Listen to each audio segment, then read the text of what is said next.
Warning, this video contains spoilers regarding the film. Hello, I'm Will. I'm Chris. And this is Hack No Jam.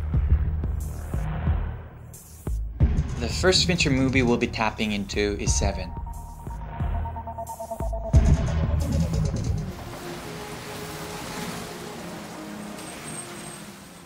One of the most interesting points we found in Se7en was how Fincher visually reveals information or characters in such an effective way. He is very good at showing the circumstances and the characters of each person using different objects, motions, and dispositions of the characters. Where are you headed? Far away from here. First, let's take a look at how Fincher visually portrays Morgan Freeman. He's a very neat, organized person who lives by rules, who is sophisticated, knowledgeable, logical, and also a cautious, intellectual, insomniac, soon to be retiring detective. Wine, please. I'm Detective Mills. Let's look at Brad Pitt, who is totally different from Morgan Freeman. Merchant of Venice. Didn't see it. Compared to Morgan Freeman, he's a lot less sophisticated and knowledgeable, is very emotional, less cautious and sanitary, not very familiar with literature, is a carefree, act first, think later detective. Fuck, so what? Gwyneth Paltrow, who is Brad Pitt's wife in the movie, often appears to be trapped behind bars or inside a square. This is visually showing how she feels very unsafe and isolated, moving to a new, unfamiliar environment.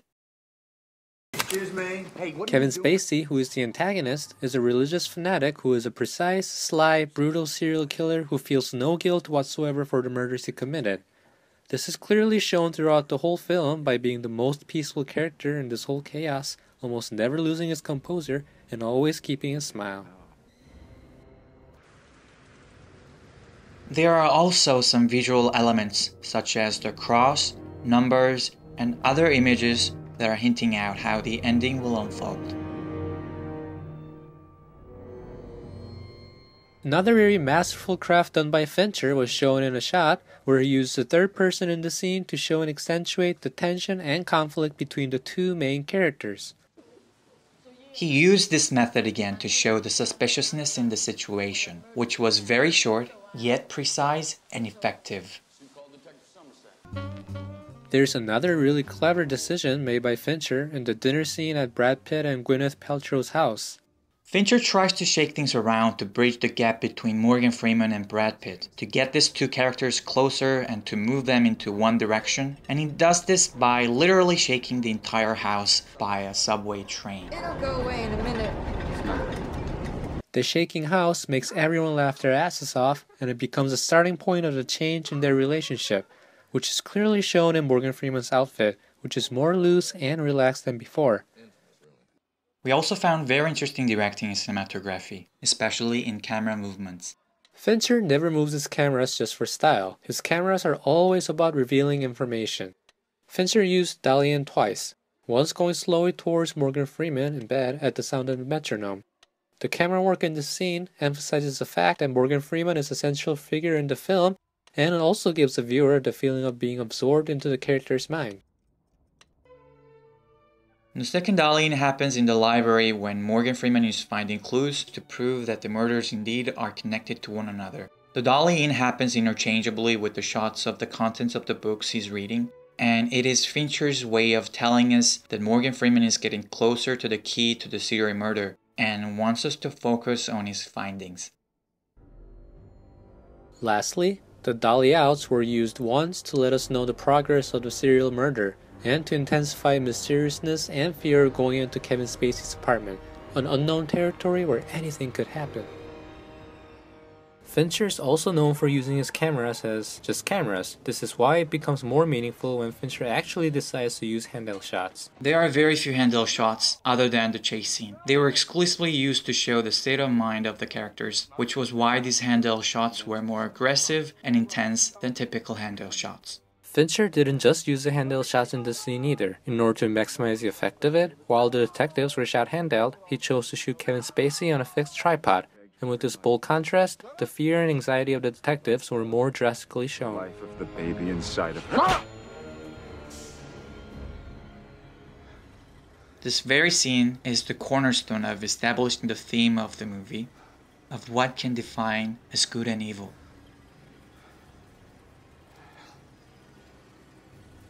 This is the scene where Brad Pitt tries to establish justice by being the good guy, but only cares about his job and is indifferent towards everything around him, helplessly kneels down in front of the crime that he's been chasing. When we watched this, we wondered why Fincher chose this very scene as the only part in the film to shoot an extreme close-up shot and with high-speed camera. It's more comfortable for you to label me insane. It's very complicated. The answer is revealed in a line by Kevin Spacey near the end of the film. But I did not choose.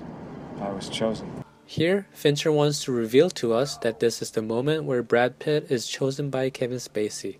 Kevin Spacey could have easily killed Brad Pitt if he wanted to, but instead of blasting his face off with a bullet, he lets him go.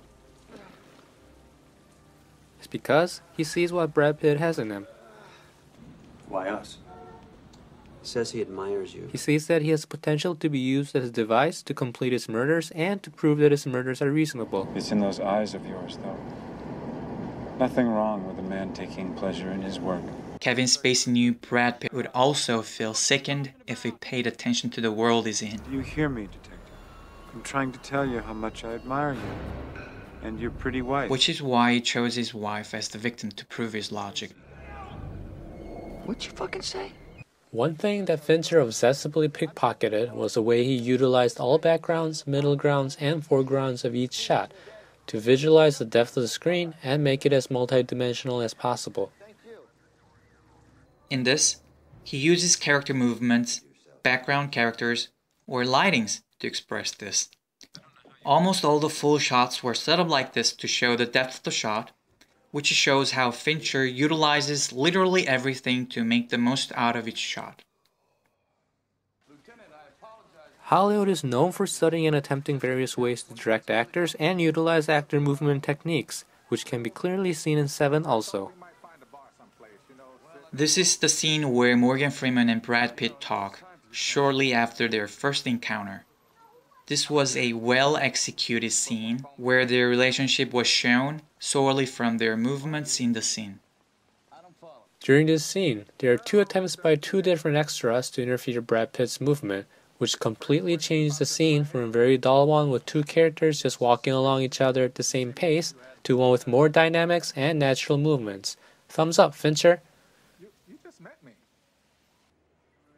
In this scene at the hospital, the movements of the actors intersect each other to make it less dull while shifting the focal point of the conversation to the center of the screen to emphasize his lines. Now, if you were to shine a flashlight in his eyes, he's experienced about as much pain and suffering as anyone I I've personally encountered. thought the acting direction in the scene was excellent. It doesn't really affect the overall plot of the movie, but this one visual act shows Brad Pitt's character as well as the conflict that stems between these two characters. We'll probably never know for sure, but it is very likely that playing with the napkin was improvised by either David Fincher or Morgan Freeman to show his anxiousness and that this dinner table is a very awkward situation for him. Instead of drinking coffee or juice, Kevin Spacey chooses tea, which unlike the other drinks, takes time to brew before you can drink. This is a very good way to show his relaxed state of mind, unlike other characters in the film. So what the fuck, man? He's 2 murders away from completing his masterpiece.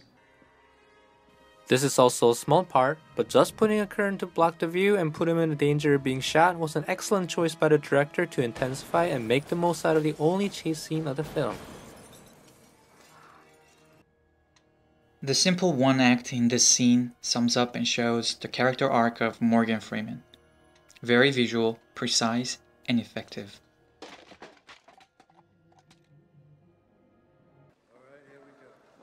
Of course, not all Fincher's directions were great.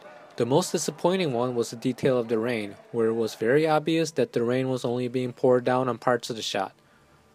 Because the rain took on an important role in giving the whole gloomy and intense ambience to the film, it was disappointing to see some lack of details.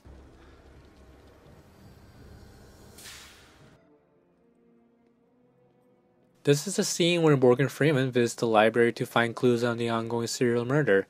The scene got me wondering why Fincher placed the actors in very different heights to make the shooting more difficult. The security guards, who are busy playing card games, are overlooking Morgan Freeman and the ground floor, which kinda looks like the crime-infested city that has been abandoned that the film takes place in. I'll never understand. This is also deeply connected to the principle, values, and inner conflict of Morgan Freeman. What do? You play poker all night. If we dig this a little deeper, the security guards in the upper level could be regarded as the guardians or gods who have abandoned the chaotic world. While the only person who tries to save the logic is Morgan Freeman, it's the world even gods have given up on. The library is a reflection or the minuscule of the world we live. And the environment that he is in, an empty, dim-lighted library with a bunch of neatly aligned green lights, makes it kind of look like Morgan Freeman is in hell or purgatory. There's one scene where we couldn't get a clear idea on, which was this. Why did he shoot it with the window only rolled halfway down to cover the face? If you have any ideas on this, please share it with us. The Marquis de Sade. Whatever the right. This is all we have for the analysis in Se7en. Unfortunately, we weren't able to get our hands on some other stuff like sound design and music, but if you have any thoughts on those, please leave your comments below. Jonathan Doe. Whatever.